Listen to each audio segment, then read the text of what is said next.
Assalamualaikum teman-teman, semoga kalian dalam kondisi sehat dan baik-baik saja. Sebelum memulai pembahasan, saya mengucapkan terima kasih sudah mampir di video ini. Pada kesempatan kali ini, saya akan membahas tentang bagaimana sebuah negara mendapatkan kedaulatan wilayah daratannya. Setelah pesan-pesan berikut ini.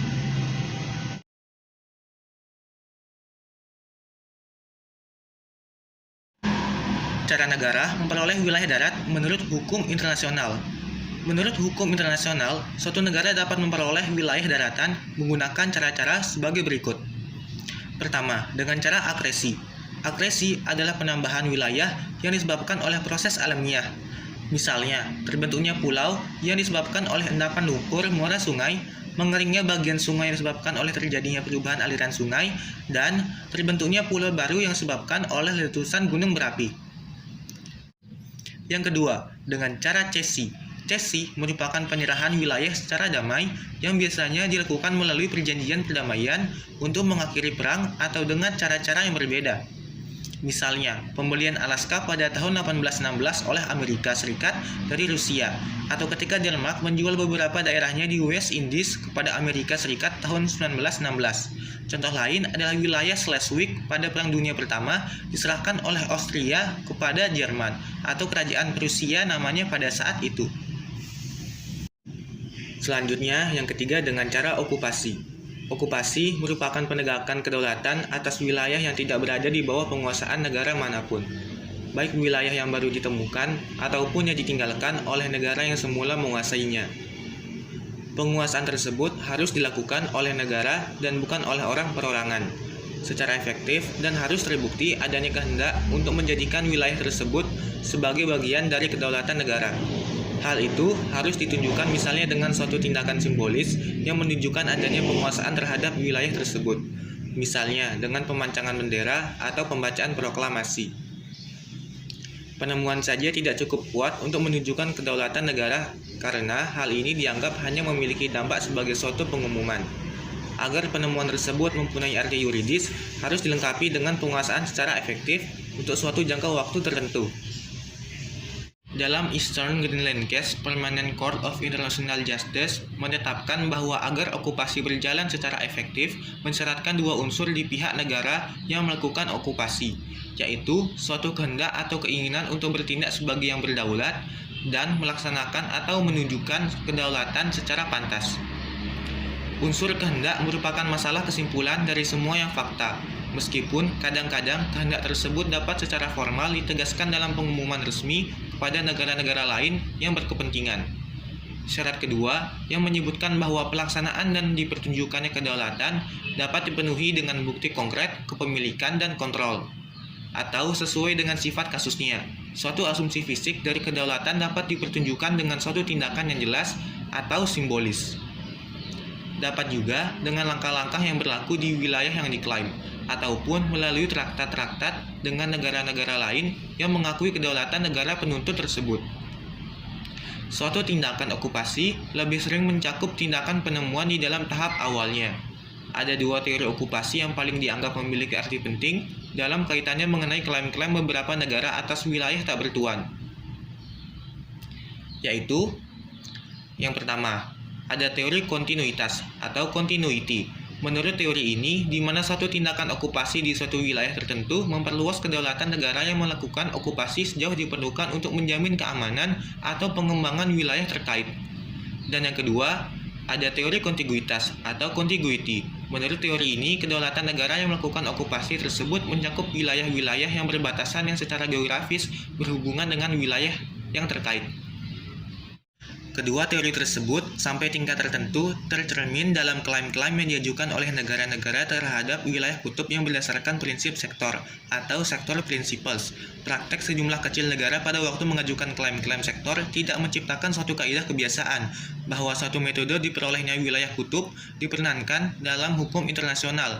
Yang perlu diperhatikan di sini hanyalah keberatan-keberatan dari negara-negara non-sektor dan keraguan para juris terhadap validitas klaim-klaim sektor dan pendapat umum yang disampaikan bahwa kawasan kutub harus tunduk pada rezim internasional. Contoh dari okupasi beberapa waktu yang lalu adalah sengketa Pulau Miangas. Miangas adalah pulau terluar Indonesia yang dekat dengan perbatasan Filipina. Miangas adalah salah satu pulau yang tergabung dalam gugusan Kepulauan Nanusa yang berbatasan langsung dengan Filipina. Masyarakat setempat menamakan Mangyasa yang berarti menangis atau kasihan karena letaknya sangat terpencil dan jauh dari jangkauan transportasi laut. Pulau ini merupakan salah satu pulau terluar Indonesia sehingga rawan masalah perbatasan, terorisme, serta penyeludupan. Dalam kasus lain yang sudah diselesaikan pada putusan Mahkamah Internasional atau International Court of Justice tanggal 17 Desember 2002, pada persidangan tersebut ICJ menetapkan bahwa Pulau Sipadan dan Pulau Ligitan menjadi milik Malaysia, bukan Indonesia. Tentu ini mengejutkan karena Malaysia telah melanggar ketentuan KHL 1982 yang telah ia ratifikasi. Sebenarnya tidak mengejutkan sih, karena dari segi historis Malaysia sudah terlebih dahulu mengelola dan merawat pulau tersebut. Jadi keputusan saat peradilan yang diambil adalah berdasarkan efektivitas, bukan berdasarkan KHL 1982. Selanjutnya yang keempat, dengan cara preskripsi. Preskripsi adalah suatu tindakan yang mencerminkan kedaulatan atau penguasaan terhadap suatu wilayah dengan cara-cara damai dalam waktu tertentu dengan tanpa adanya keberatan dari negara-negara lain. Wilayah yang dimaksud sebelumnya adalah milik negara lain, karenanya jangka waktunya lebih lama. Syarat-syarat suatu preskripsi ialah: yang pertama, tidak ada protes dari pemilik terdahulu, dan yang kedua, adanya pelaksanaan hak dan kedudukan untuk jangka waktu lama. Contoh kasusnya, The Island of Palmas Case dan The Eastern Greenland Case. Selanjutnya, cara yang kelima dengan cara aneksasi. Aneksasi atau penyerobotan atau penggabungan atau pencaplokan adalah pengambilan dengan paksa tanah orang lain untuk disatukan dengan tanah sendiri, memasukkan wilayah tertentu ke dalam unit politik yang sudah ada seperti negara, negara bagian, atau kota. Selanjutnya, cara yang terakhir dengan referendum. Sebuah referendum dari bahasa Latin atau jajak pendapat dalam istilah bahasa Indonesia merupakan pemungutan suara untuk mengambil sebuah keputusan, terutama keputusan politik. Pada sebuah referendum, biasanya orang-orang memiliki hak pilih dimintai pendapatnya. Hasil referendum bisa dianggap mengikat atau tidak mengikat.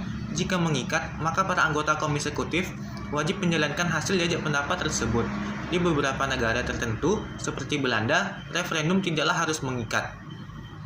Cara-cara diperolehnya wilayah ini telah banyak berkurang menjadi dipertunjukkannya suatu kontrol dan kewenangan baik oleh negara yang mengklaim kedaulatan ataupun oleh suatu negara dari mana negara yang mengklaim kedaulatan dapat membuktikan bahwa hak tersebut telah dirampas. Salah satu cara tambahan diperolehnya kedaulatan teritorial yang tidak termasuk dalam kategori yang saya kemukakan tadi yang perlu diperhatikan yaitu keputusan oleh konferensi negara-negara. Hal ini biasanya terjadi apabila suatu konferensi negara-negara pemenang perang pada akhir peperangan menyerahkan kepada negara tertentu sehubungan dengan suatu penyelesaian perdamaian umum. Misalnya, pada pembagian kembali wilayah Eropa pada waktu konferensi Versailles tahun 1919. Menurut doktrin Soviet, kedaulatan teritorial juga dapat diperoleh dengan cara plebisit atau penentuan kehendak rakyat. Meskipun hal ini tampaknya lebih merupakan pengurangan atas cara perolehan dibanding sebagai langkah yang mendahului diperolehnya kedaulatan.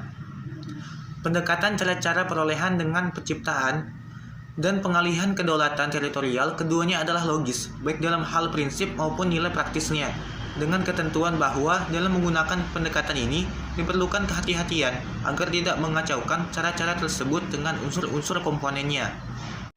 Cara-cara penambahan wilayah dengan cara yang saya sebutkan sudah jarang terjadi, akan tetapi masih ada melakukannya, seperti halnya Israel yang merebut wilayah Palestina secara paksa. Perebutan wilayah memang merupakan polemik dalam kehidupan politik dunia.